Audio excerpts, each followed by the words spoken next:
Hey guys, welcome to this quick tutorial where we'll explain how you can create and use pivot tables in Excel. So let's get started. First, select the dataset you want to analyze. Make sure it's organized with headers at the top. Then go to the Insert tab and click on Pivot Table.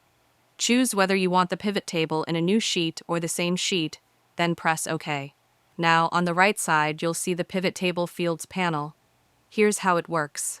Drag a field into rows to categorize your data, like listing products or employees. Drag a field into columns to compare across categories, such as months or regions. Drag a field into values to calculate totals, averages, or counts.